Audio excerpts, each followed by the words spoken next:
don't comment on your inquiry. We don't comment on that. No, we don't recognize that.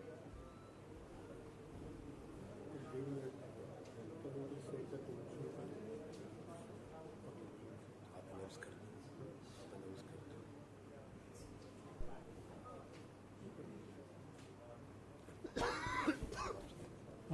नमस्कार दोस्तों, आप सबका स्वागत है।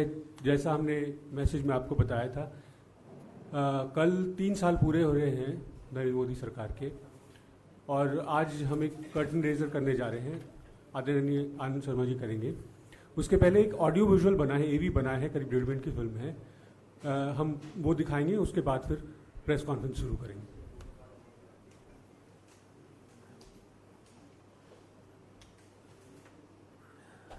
इन 3 सालों में, इन 3 सालों में कुछ जीत खड़ी की है इन्होंने।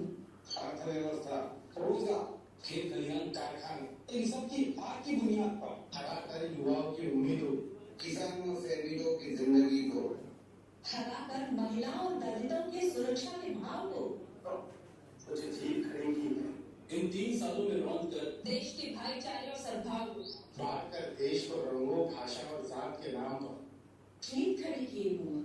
इतिहास की गौरव भरी उपलब्धियों, भविष्य की असीम संभावनाओं को हराकर कुछ जीत खड़ी की है इन्होंने।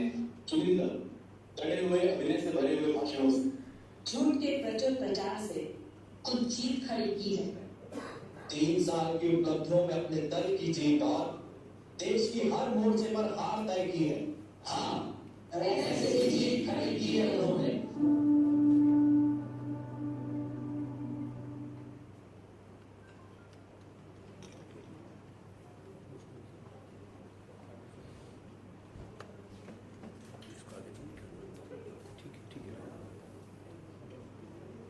अभी रेडी? अभी आज यही था, अभी आगे बहुत है। 5 और हैं, आस्ता आस्ता आएंगे। आज तो कर्टन रेजर है। शुरू करें? नमस्कार। काफ़ी दिन के बाद आपसे मुखातिब हो रहा हूँ। आपसे बात करने का ये अवसर एक विशेष है, ख़ास तौर पे क्योंकि आज शाम से 2 सप्ताह तक एक प्रचंड प्रचार होगा। सरकारी खजाना लुटाया जाएगा। केंद्र सरकार का लगभग 1500 करोड़, पीएसयूज का सैकड़ों करोड़ और बीजेपी की राज्य सरकारों का सैकड़ों करोड़, कई हजार करोड़ लोगों को भ्रमित करने के लिए, एक मिथ्या प्रचार के लिए, और एक ऐसे दावे जो खोखले हैं और निराधार हैं। भारतीय जनता पार्टी और एनडीए की सरकार ने जश्न का ऐलान किया है। ये जश्न का नहीं, प्रधानमंत्री नरेंद्र मोदी की जवाबदेही का समय है। 3 साल की वायदा खिलाफी का जवाब देने का, बेरोजगारी बढ़ाने का, देश के अर्थतंत्र को तोड़ने का और हर मानक बदल के एक नकली तस्वीर लोगों के सामने एक बढ़ते हुए देश की दिखाने का प्रयास। चिंता का विषय कि निरंतर 3 साल में देश ने केवल प्रचार सुना है,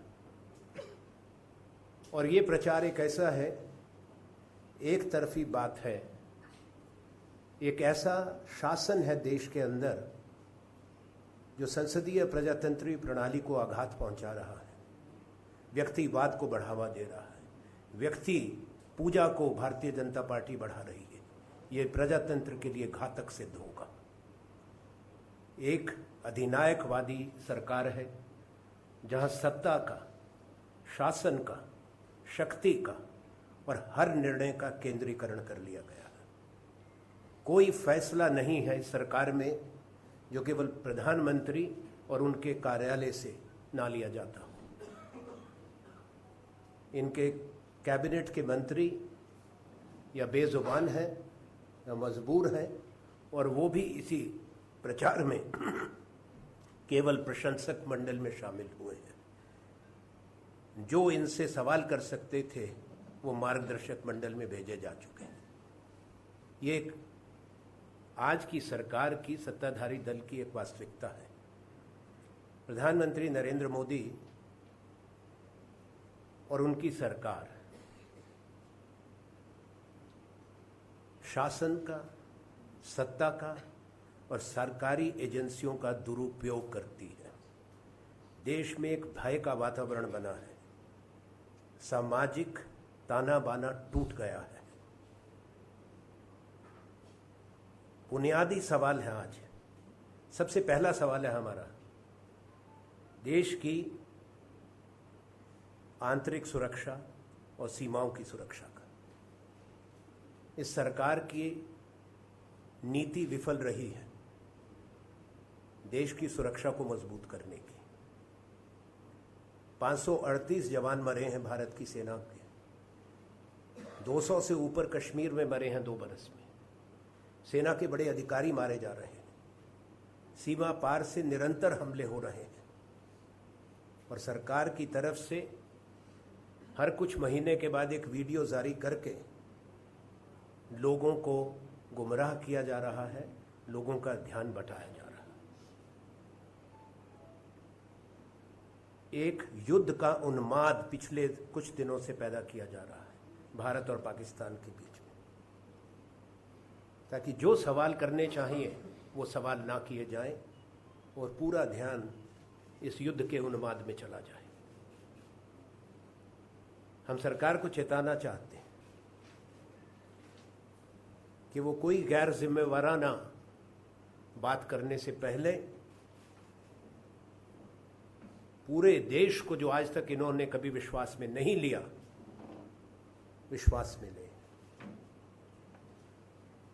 इस सरकार की कश्मीर की नीति विफल रही है।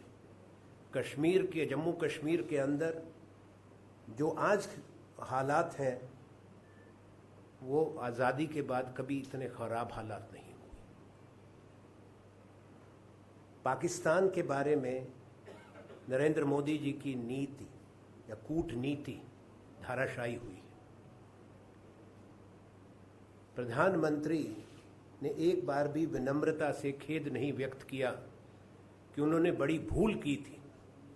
वही प्रधानमंत्री, वही बीजेपी, जब पाकिस्तान के उस समय के प्रधानमंत्री अजमेर शरीफ जा रहे थे और भारत के विदेश मंत्री ने जयपुर में उनको खाना दिया था, तो वो एक चुनाव का मुद्दा बनाया था।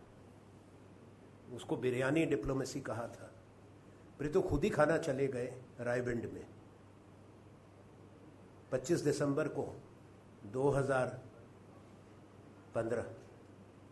आज तक देश को नहीं पता कि क्या बात हुई। उसके बाद का घटनाक्रम देश को पता है, जो पठानकोट से लेकर हमारी बाकी जो सेना के बड़े बड़े ठिकाने हैं जिन पर हमले हुए, और 3 बार भारत के जवानों का सिर काटकर सरहद के पार से आतंकवादी या पाकिस्तान की सेना ने वो ले गए। देश को अपमानित बार बार होना पड़ा। पर सबसे बड़ा अपमान उस दिन हुआ था जब ये बिना कूटनीति समझे लाहौर उतर गए थे। एक छोटे से छोटे देश का भी प्रधानमंत्री अगर हमारे देश में आते हैं या किसी दूसरे देश में जाते हैं तो तैयारी के साथ जाते हैं, उनका स्वागत होता है, उनको सलामी मिलती है। हिंदुस्तान का प्रधानमंत्री लाहौर में उतरे तो वहाँ की थल सेना, वायु सेना, नौसेना के मुखियाओं ने कोई सलाम हिंदुस्तान के प्रधानमंत्री को नहीं दिया। पर अगर सवाल इनसे किया जाए तो वो जो सवाल करता है या जो आलोचना करता है वो राष्ट्र विरोधी हो जाता है। राष्ट्र भक्ति नरेंद्र मोदी जी की, इनके चाटुकार मंत्रियों की, भारतीय जनता पार्टी की और इनके पैतृ संगठन की धरोहर नहीं है। राष्ट्रभक्ति हर भारतवासी के बीच में है और उसका ये सर्टिफिकेट देना भारत के लोगों को बंद करें तो बेहतर होगा। As I had said about internal security, we have serious concerns. This government is embarking on a propaganda blitz, publicity blitz, and that has been the hallmark of Narendra Modi's government. Distraction, propaganda, falsification of facts, intolerance, insulting political opponents, insulting all predecessors, questioning the wisdom of the people. Hundreds of crores of money they are taking out of the treasury just to build a personality cult around one person. The BJP has called it a Modi fest. I don't see the poor of India, the unemployed youth of India, the farmers of India, and the vulnerable minorities in a festive mood. And what is this festival all about? In a democracy, the governments are held to account for their performance or non-performance. These 3 years are 3 years of false claims, of betrayal, of hopes, and the promises that Prime Minister Narendra Modi and BJP had made 3 years ago. I'll give you facts on economy. I'll give you facts on internal security, which will expose the falsity of what the BJP and the government propaganda will be all about for the next 2 weeks. India is more vulnerable. Our security is under grave threat. We have lost more soldiers, more officers of the armed forces in the last 3 years. We have not, unlike them, politicized issues. But we have been telling Prime Minister Narendra Modi that he should have a very clear roadmap of engaging with the neighborhood, especially Pakistan. His Pakistan policy has been a diplomatic disaster, to say the least. He has no roadmap.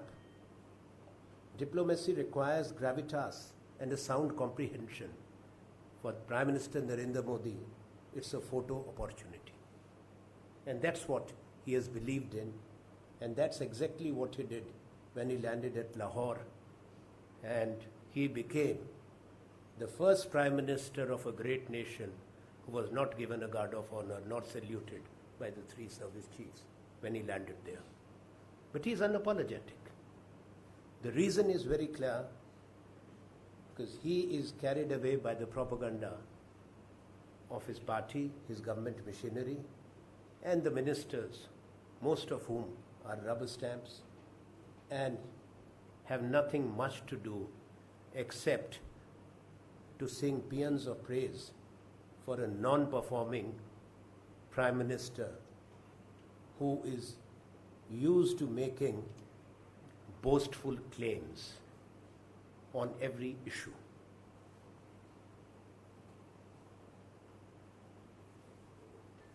आपको याद होगा 3 बरस पहले भारत के प्रधानमंत्री ने क्या कहा था कि रुपया जो डॉलर है वो 40 रुपए पे आ जाएगा। 3 साल पहले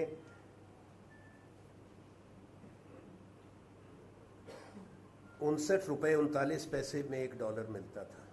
इनके शासनकाल में 68 तक पहुंच गया था और पिछले कल लगभग 65 रुपए पे था। तो अभी 25 रुपए का फर्क है। पेट्रोल जो अंतर्राष्ट्रीय मूल्य था मई 2014 में अंतर्राष्ट्रीय बाजार में वो $106.85 पर barrel, $105.85 per barrel was the price of crude in the international market, and the retail price of petrol in Delhi was 71 rupees. The average price of crude imports under the BJP NDA government has been $43, but going by yesterday's prices, it is $53 per barrel. That is exactly the half of what it was in May 2014. But what is the retail price? It is 65 rupees 32 paisa per litre in nation's capital. There are many big cities in India where the petrol price per litre is 72 rupees, 73 rupees. And much hyped GST does not include petroleum, does not include alcohol. I have talked about that. Similarly, the diesel price, it's an interesting story. With the same price of crude in the international market, the diesel price 3 years ago was 55 rupees 49 paisa per litre in nation's capital, that's Delhi. Today, it is 54 rupees 90 paisa. Is it wrong on our part to ask him the question? Any layman will understand only a student who continuously fails in mathematics will not understand the numbers which I have given. You have made a bonanza, made a huge saving of over $100 billion. Where is that money going? No relief is being given to the consumers, and you are saying you are presiding over a great economy. I will move away from that. All these claims about a galloping economy are false. It is a struggling and a gasping economy. क्या मापदंड होते हैं एक अच्छे economy के? पहला तो GDP का नंबर.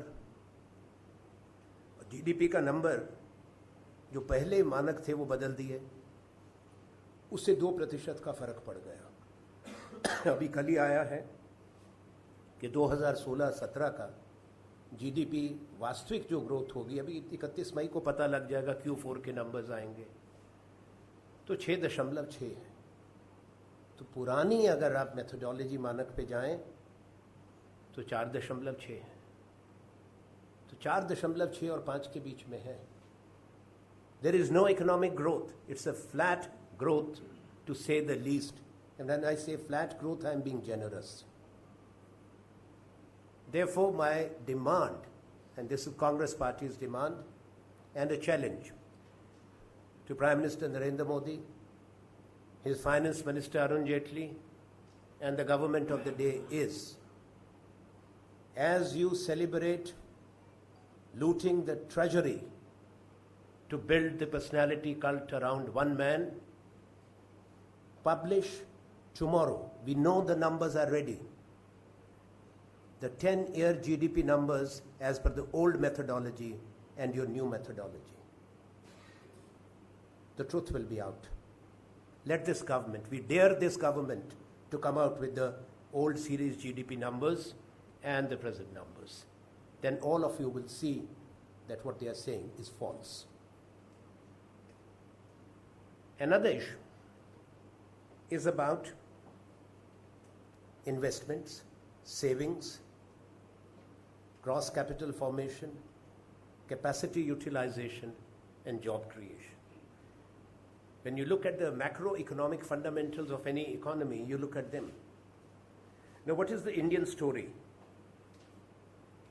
हम निवेश का दर छोड़ के गए थे इन्वेस्टमेंट रेट 34.8 पर 3 साल पहले, और आज इन्वेस्टमेंट का रेट क्या है, निवेश का दर 26.9.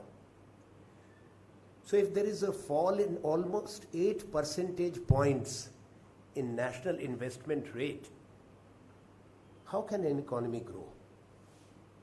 The bank saving rate, despite the tall claims of financial inclusion, Jan Dhan Yojana, savings rate has fallen by 2 percentage points in 3 years. हमारा सबसे ज़्यादा बचत का दर था दुनिया में चीन का और हिंदुस्तान का. इन प्रश्नों का उत्तर कौन देगा? झूठे इश्तिहार और झूठे प्रचार से सच्चाई को नहीं नकारा जा सकता. बैंक का कर्जा, bank credit off take, I am talking of non agri bank credit off take, that has been continuously declining. It is in the negative. शून्य से नीचे है 1.5 और 63 साल में सबसे नीचे गिर गया है बैंक का कर्जा जो उद्योग को दिया जाता है. It has hit 63-year low last month itself, and it continues to slide. So there is no credit offtake, but it is in the negative. Investment rate has fallen by 7 percentage points. Gross capital formation, that's creation of new industrial assets, that has come down. First time below zero, and it was last year, it was minus 3.3.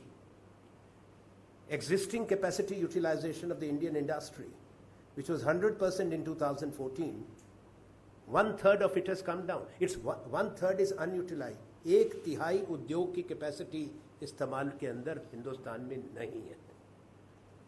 2 crore रोजगार का वायदा हुआ था, 6 करोड़ रोजगार होने चाहिए थे. हमारी दूसरी चुनौती है कि वो 6 करोड़ रोजगार के बारे में नरेंद्र मोदी जी जवाब दें और देश के नौजवानों से बेकारी बढ़ाने के लिए क्षमा याचना करें. और जितने लोगों को नौकरी इन्होंने दी है या स्किलिंग किया है उसकी सूची जारी करें. मुश्किल काम नहीं है. ये तो डिजिटलाइजेशन की बात करते हैं, कैशलेस इकोनॉमी की बात करते हैं, तो ये मुश्किल तो नहीं है कि ये इन्होंने जो काम किया है उसका भी एक इश्तिहार छाप दें और एक कागज़ जारी कर दें कि इस राज्य में, इस ज़िले में इन लोगों को रोज़गार मिला है. वास्तविकता ये है कि पिछले साल मुश्किल से 1.5 लाख रोज़गार पैदा हुआ है. तो 6 करोड़ की तो बात छोड़ो, 10 लाख रोज़गार भी नहीं हुआ. और डीमोनेटाइजेशन के बाद जो इनफॉर्मल सेक्टर है उसमें कम से कम उस समय 6 महीने के लिए, जो 4 महीने के लिए टूटा, वो 2 करोड़ 70 लाख रोज़गार टूटा है. आप इसकी मालूमात कर सकते हैं. रिजर्व बैंक के गवर्नर ने भी कहा है कि अभी उस समय के 8 नवंबर के बाद के आंकड़े नहीं आए, इनफॉर्मल सेक्टर कैप्चर नहीं हुआ. When those numbers will come out, the real story will also be there. But this government doesn't want the real story to come out. क्योंकि अभी तो प्रधानमंत्री व्यस्त हैं.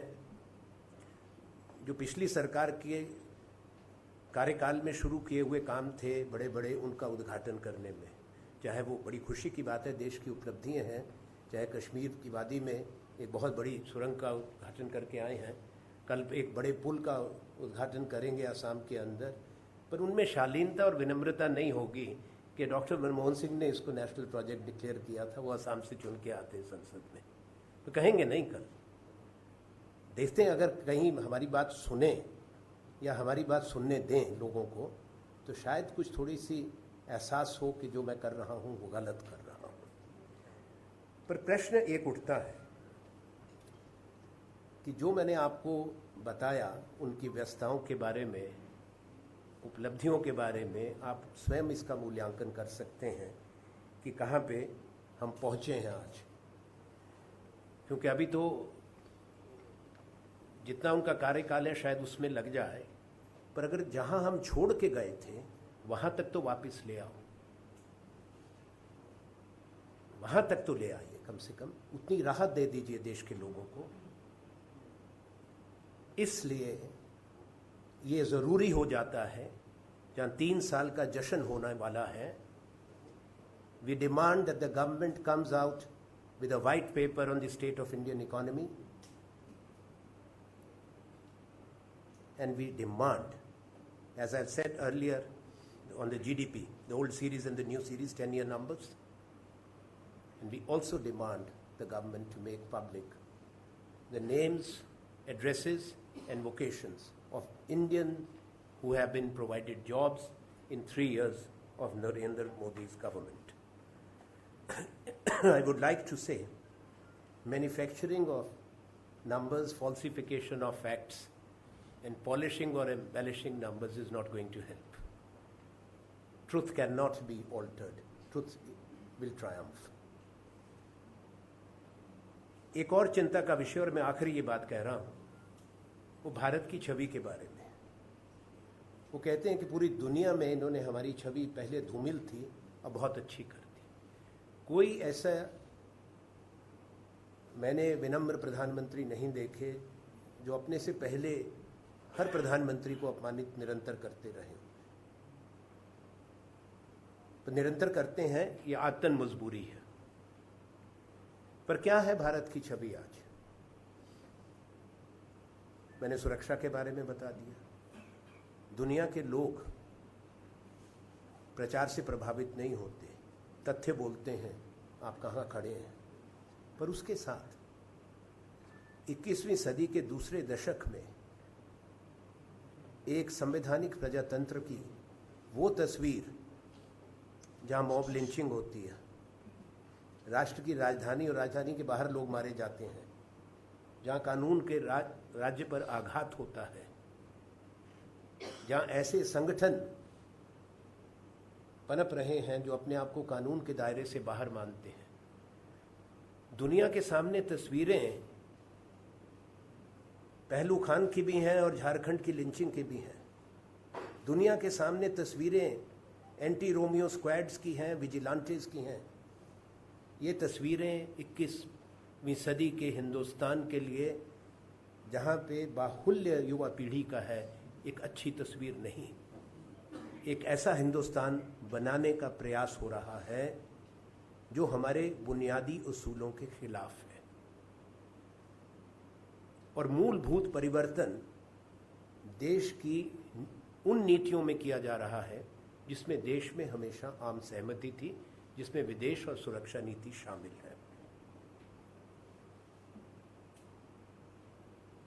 बीजेपी को ये याद रखना चाहिए कि चुनाव की जीत से उन्हें ऐसा कोई अधिकार नहीं मिलता कि एक बड़ा परिवर्तन राष्ट्रीय नीति और राष्ट्रीय स्वरूप में वो करें। इस आधार पर वोट नहीं दिया था। वोट तो दूसरी बातों को लेकर दिया गया था। पर उसके साथ एक बात है कि 31% वोट इनको मिला था और ये जीत कर आए, इनको बहुमत मिला 2014 में। 65% भारत के नागरिकों ने मतदान किया था। तो वास्तविक रूप में 22% से कम भारतवासियों का समर्थन इनको है। ये एक वास्तविकता है। इसलिए ये अधिकार हिंदुस्तान ने नहीं दिया कि आप मूलभूत परिवर्तन कर दें और भारत को एक मेजॉरिटेरियन डेमोक्रेसी की तरफ ले जाए। ये mandate, this mandate has never been given by the people of India to the BJP और Shri Narendra Modi and his government. That's why these are fundamental questions that we are asking. Since he is never tired of making tall claims, and also about he is the first one who got recognition for India. You all know about it, so I don't have to tell you, but just to remind about Mr. I, me, myself, the Prime Minister of India. That is what he is all about. पर वो थकते नहीं ये बात कहने से, और उनके सारे चाटुकार भी नहीं थकते ये कहने में कि पहली बार भारत, हर चीज़ के साथ पहली बार ज़रूर लगता है। उनको हम कह रहे हैं आखिरी बार, अब थोड़ा सच बोलना शुरू करो और जवाब दो जो हमने प्रश्न किए हैं। धन्यवाद। आपके प्रश्न होंगे, मैं उत्तर दूँगा।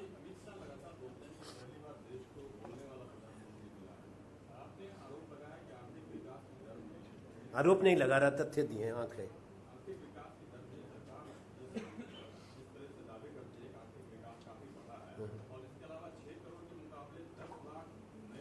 दस भी नहीं होंगे वैसे। नहीं, मैं वो नहीं कह रहा हूं। जहां तक अमित शाह जी है, देखिए, ना तो अमित शाह और ना नरेंद्र मोदी गणित के विद्वान हैं, ना अर्थशास्त्री हैं। बड़े सम्मान के साथ कहूंगा, दोनों को समझ नहीं है। अब अमित शाह तो वही कहेंगे जिससे नरेंद्र मोदी जी का कद दुगना दिखे, और मोदी जी वो कहेंगे जिससे अमित शाह जी कमजोर ना दिखें। तो ये बात है, उसमें हमको कोई आपत्ति नहीं है, उनकी पार्टी के अध्यक्ष हैं। पर मुझे एक बात कहना है कि जहां तक वास्तविकता की बात है, विकास की बात है, मैंने आपको आंकड़े दिए हैं, इसीलिए हमने व्हाइट पेपर डिमांड किया है, श्वेत पत्र की मांग की है। 3 चीज़ों पर वो सरकार जारी कर दे तो अमित शाह जी को भी ज्ञान वृद्धि हो जाएगी और बाकी शंकाओं का निवारण हो जाएगा और ये भी स्पष्ट हो जाएगा कि कौन सच बोल रहे हैं, कौन गलत बात कह रहे हैं।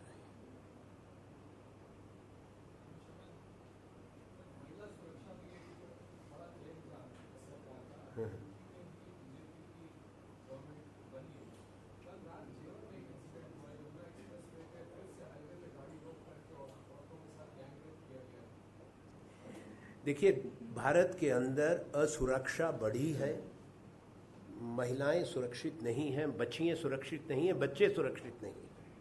ये एक दुखदाई बात है। कौन सी इम्प्रूवमेंट हुई है, कौन सा सुधार हुआ है 3 साल के अंदर? केवल नारे देने से सुरक्षा नहीं होती। बेटी बचाओ बेटी पढ़ाओ, कितना पैसा लगाया सरकार ने, कितना बजटरी एलोकेशन किया उसके लिए। किसान की बात करते हैं, बजटरी एलोकेशन कितना है एग्रीकल्चर के लिए। मैं ये सब विषयों पे नहीं कहता, अभी आने वाले दिनों में हमारे साथी और भी बोलेंगे, मैं स्वयं भी दूसरे राज्यों में जाकर बात करूंगा। तो सारी बहुत विषय हैं जिन पे ये बातें आएंगी, पर ये दिखाना कि इन्होंने कोई बड़ा काम किया है, सच्चाई उसको नकारती है और ज़मीनी हकीकत उसके विपरीत है। I will come. Can I take that question first? I'll come back to you. Sharma, we have seen in Maharashtra, there's been a big controversy with the BJP leader, somebody who is a minister in the Maharashtra government, attending the wedding of Rahul's niece. There were 10 police officers who were also there. There is an inquiry going on. How do you see this? I have one more question. This is because Congress over the last couple of days has been trying to highlight the failures of the government in Kashmir. On one hand, you have the government which says that no talks with separatists. Separatists are not stakeholders. But today, Manishankar Iyer is meeting separatists, also Mirwais Umar Farooq, Gilani in Kashmir.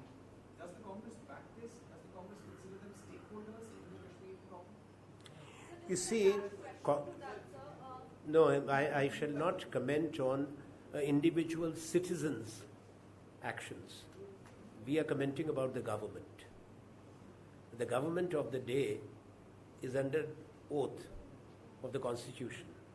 What they are doing, how they are engaging, do they have a roadmap? That is of paramount importance. Indian National Congress position is unequivocally clear. So I can only talk to you about the Congress policy from the Congress platform. Individuals have.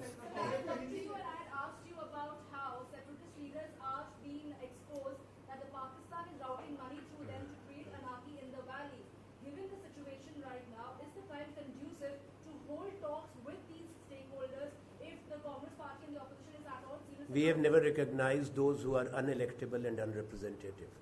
But we believe BJP has displayed naked political opportunism to form a coalition government in the state of Jammu and Kashmir, which has miserably misperformed and has been unable to handle the situation, and which is a matter of national concern.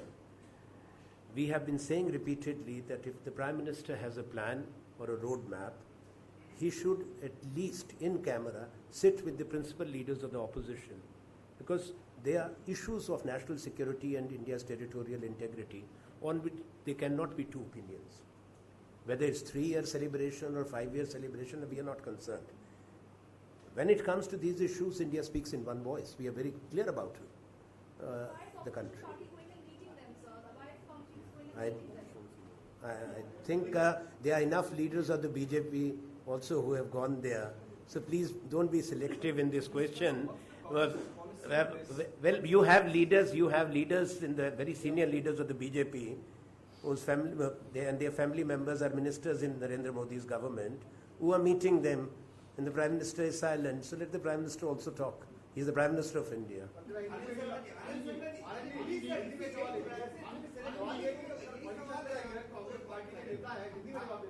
देखिए, व्यक्तिगत रूप में किसी व्यक्ति का क्या दृष्टिकोण है वो अलग है। एक राष्ट्रीय दल के रूप में, एक राजनीतिक दल के रूप में कांग्रेस पार्टी की नीति इसमें स्पष्ट है, उसमें ना कोई छाया है ना ही कोई प्रश्न है। आइए जी, हमने कभी उसका पक्ष नहीं किया।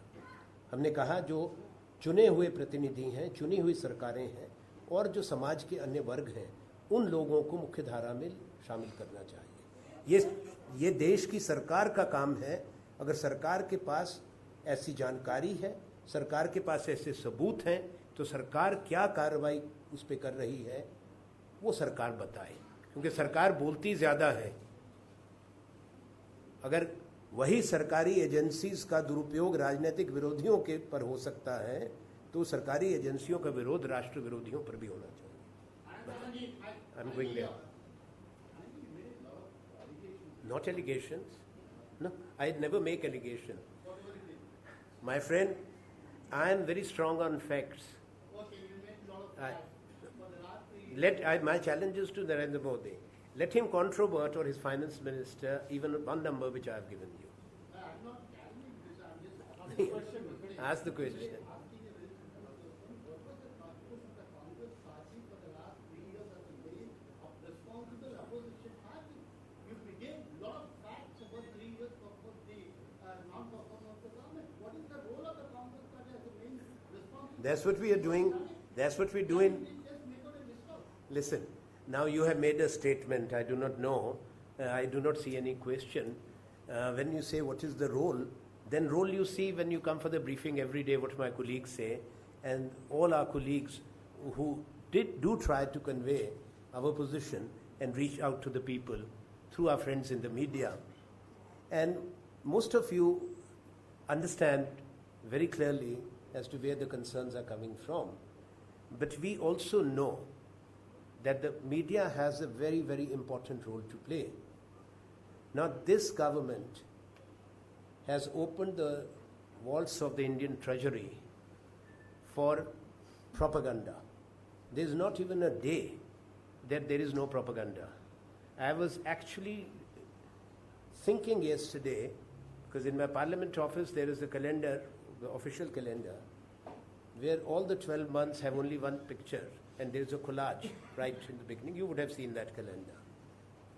Said, what if somebody were to propose to the Prime Minister that now we should have a weekly calendar? There will be 52 photographs of one person. So these are fundamental issues. So now this kind of money which they are spending, the kind of full-page advertisement which will go, nobody can refuse. And the ads will be there on 1,000-odd TV channels. Surely there are revenues involved.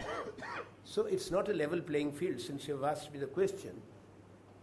And we know that sections of the media have been neutralized, some have been intimidated, and the government is seeking to compromise as much as they can. It's a narrative which must find its balance. In a democracy, if that balance is lost in the political narrative, it can hurt the Indian democracy in the long run. So we will continue to say, we'll continue to repeat, and I'm sure many of you will listen, and through you, millions of others. Anand Sharma ji मौजूदा सरकार जो है वो शिक्षा नीति में भी बड़े बदलाव की तरफ बढ़ रही है। उसका विपक्ष का ये दिखाई दे रहा है कि सीबीएसई का जो रिजल्ट है वो लिटिगेशन में फंस गया है।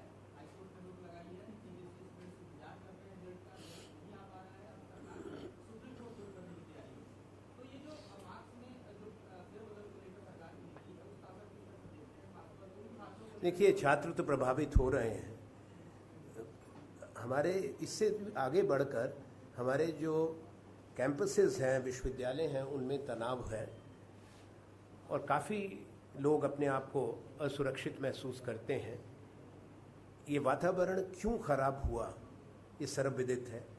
ऐसा वातावरण देश में नहीं बनना चाहिए और इन विषयों का जो समस्याएं हैं, ख़ास तौर पे परीक्षा से संबंधित और जो मार्कशीट से संबंधित नंबर देने का जो मेथोडोलॉजी है, उसका समाधान शीघ्र अतिशीघ्र करना चाहिए। लंबे मुकदमे और सुनवाइयों से नहीं, सरकार को इस पे अदालत को अपनी नीति बता के तुरंत फैसला करवाना चाहिए ताकि छात्र प्रभावित ना हो। मुझे पर एक चीज़ कहनी है इस पे, क्योंकि आपने मार्कशीट की बात कही। तो प्रधानमंत्री को भी एक सलाह है कि वो भी जिस तरह से अगर शिक्षा में अगर आप 3rd डिवीज़न आपकी आई हो तो उसको 1st डिवीज़न ना बताओ, वो मेथडोलॉजी बदल के IIP नंबर्स बदल दो, GDP के नंबर्स बदल दो। जब फेल हो गए तो बता दो फेल हो गए, मार्कशीट बदलवा के काहे को अपने आप को पास घोषित करते हैं।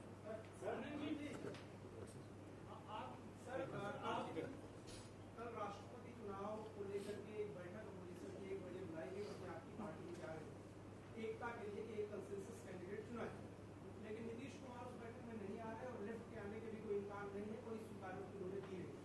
तो क्या रणनीति आपकी पार्टी की है, क्या आपको लगता है कंसेंसस बनाएंगे आप? पहली बात, बैठक के बारे में, बैठक कल है तो बैठक की बात बैठक के बाद होती है, बैठक से पहले नहीं।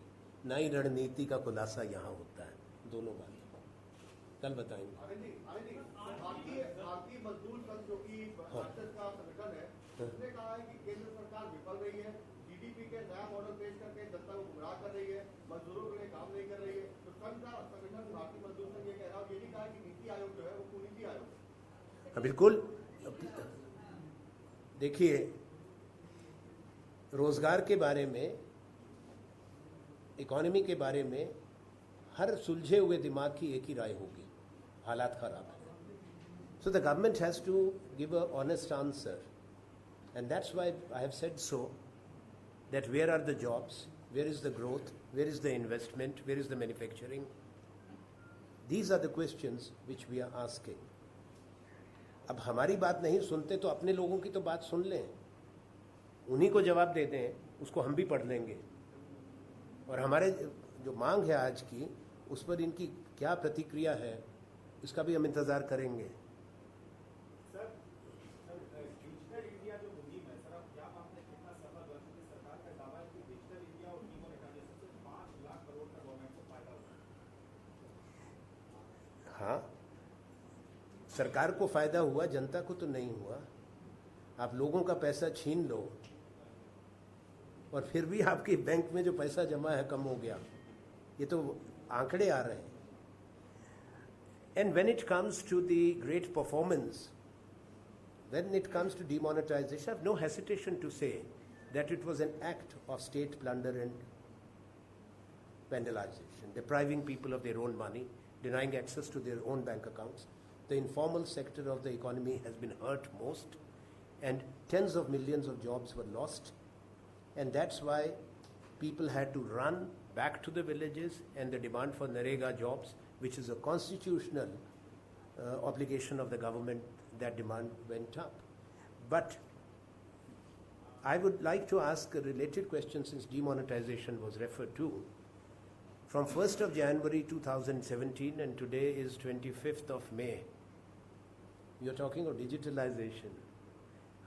Are we so incompetent that we have not been able to count the currency notes which have come back to tell the country कि कितना पैसा वापस आ गया? 5 महीने लग गए, 6 महीने हो जाएंगे 4-5 दिन के बाद, तो 6 महीने में गिनती नहीं कर पाए। ये तो हकीकत है ना। और ना ही ये बता पा रहे कि इसमें नकली कितना था और काला धन कितना था। कोई जवाब आ रहा है? किसी को मिल रहा है ये जवाब?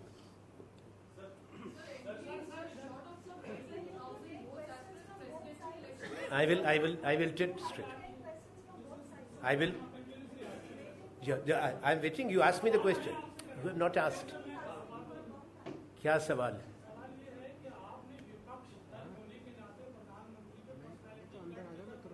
मैंने नहीं उंगली उठाई, उन्होंने कहा है Modi fest.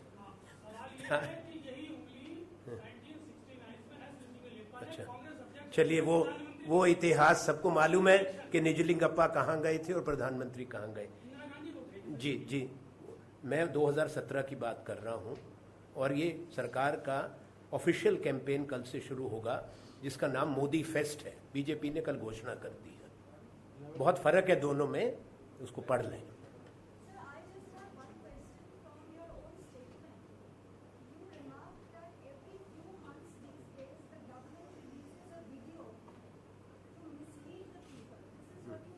Yes. No. Has India released films or videos in the past of the army action? Question. Number two, the fact is that there is escalation of attacks from across the border. The fact is that we are losing more soldiers. Now, when questions are being asked, the government must reveal its plan and as to how it proposes to address this grave challenge. Army will continue to do its duty. We have always said, and it's not the government of the day to which the great Indian Army belongs to. It defends the Republic of India, it defends the territorial integrity of India, and the army belongs to the people of India. So we are proud of that. At the same time, we are holding the government to account. What is the government doing? Because please, let's not make a departure in our mind from what this Prime Minister had promised in 2014 and where we are in 2017. That's why the questions will be asked. We don't want the truth to be lost in the release of videos by both the sides.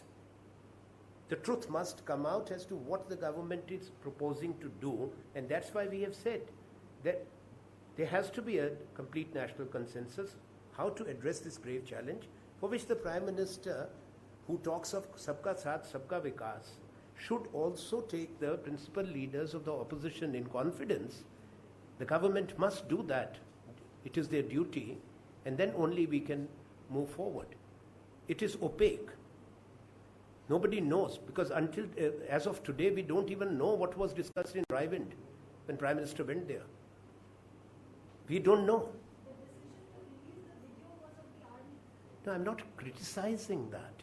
I said the truth must not be lost. No, I'm not. I'm being very clear. The truth must come out why we have lost 538 soldiers. The truth must come out how come there have been 3 beheadings.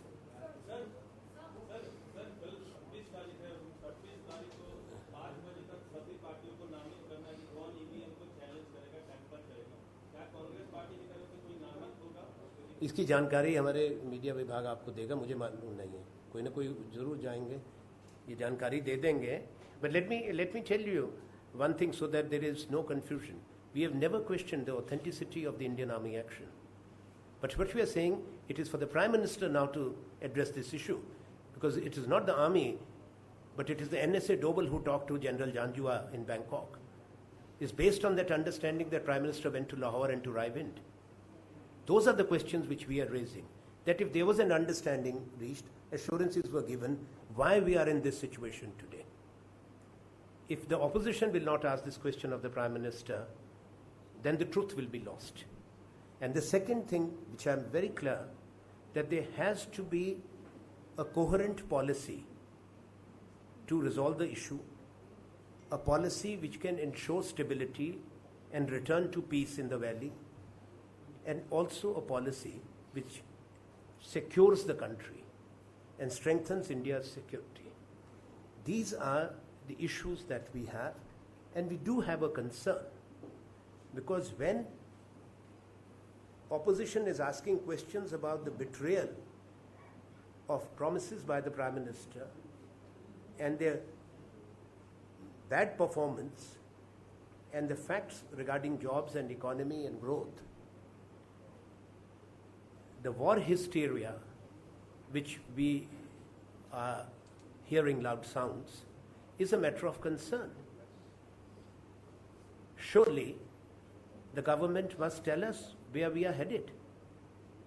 In democracies, questions will always be asked.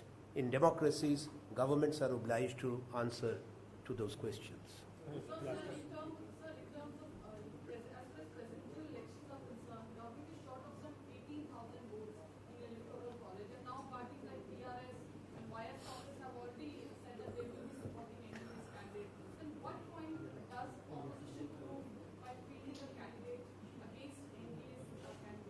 Well, those questions will be answered tomorrow, but democracy will not remain democracy if opposition does not fight the ruling party.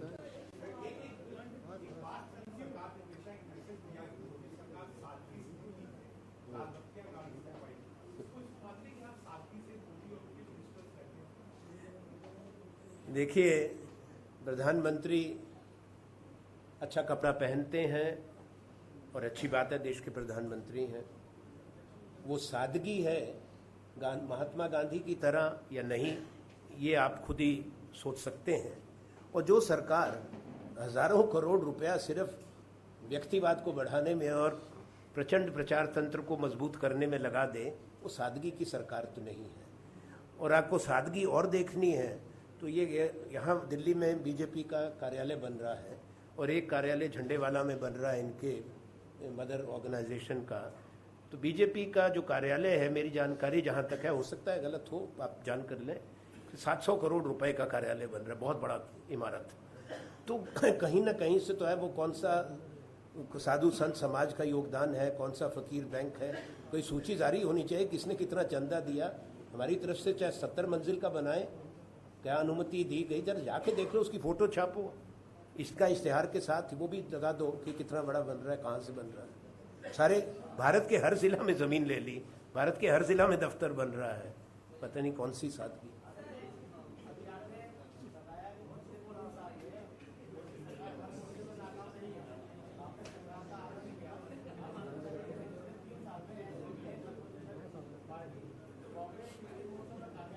हाँ, कांग्रेस कामयाब रही है। सुनिए, 1 minute भैया, 1 minute. आपने अपने प्रश्न का उत्तर ले लिया, उनके प्रश्न का उत्तर। देखिए, हमारी सबसे बड़ी कामयाबी ये है कि हमने नरेंद्र मोदी जी और बीजेपी को ये सिखाया कि अंधे होकर विरोध नहीं किया जाता, राष्ट्रहित को सामने रख के काम किया जाता है। इसलिए संविधान संशोधन जो बांग्लादेश के साथ लैंड बाउंड्री एग्रीमेंट था, इसको बीजेपी ने बरसों नहीं होने दिया, भारतीय राष्ट्रीय कांग्रेस ने उसको संभव कराया। इंश्योरेंस का बिल जो 7 साल से टंगा हुआ था बीजेपी के विरोध के कारण, उसको भारतीय राष्ट्रीय कांग्रेस ने एक रचनात्मक सहयोग देते हुए पास कराया। जीएसटी, जिसका विरोध पे मोर्चा स्वयं उस समय के गुजरात के मुख्यमंत्री नरेंद्र मोदी जी ने निकाला था, 7 साल तक उन्होंने कहा ये फेडरल स्पिरिट के खिलाफ है, कॉन्स्टिट्यूशन के खिलाफ है। अब कल उसी का ढोल वो बजाएंगे जीएसटी का। वो जीएसटी देश को दी है तो हमारी वजह से, बिल भी हम लाए थे, याद रखिए, संसद में भी हमने पेश किया था, और अगर वो कॉन्स्टिट्यूशनल अमेंडमेंट पास हुई जीएसटी पे, उसका भी श्रेय हमको जाता है। तो हमारी भूमिका नकारात्मक नहीं रही है, सकारात्मक भी रही है। We have been very positively engaging when it comes to larger national issues. So we have succeeded in educating the Prime Minister and the BJP that what we were doing was right and your opposition was wrong. Now you have realized that we were doing right, so we will ensure the passage of these constitutional amendments. Thank you. Last question. And the land acquisition. Yes. Kashmir पे बहुत बोल चुका, वो पूछो।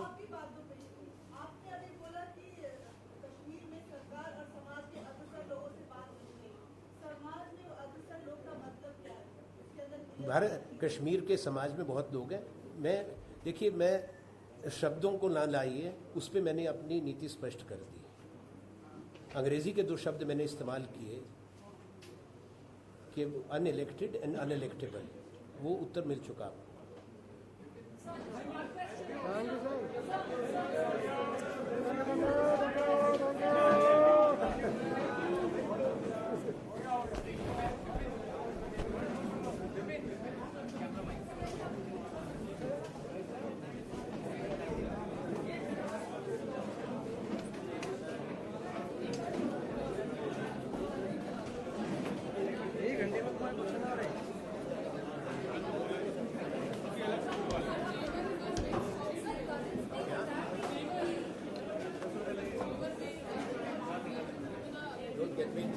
I don't want my PC to be hijacked by one person. I have talked of 3 years. No, this is more important.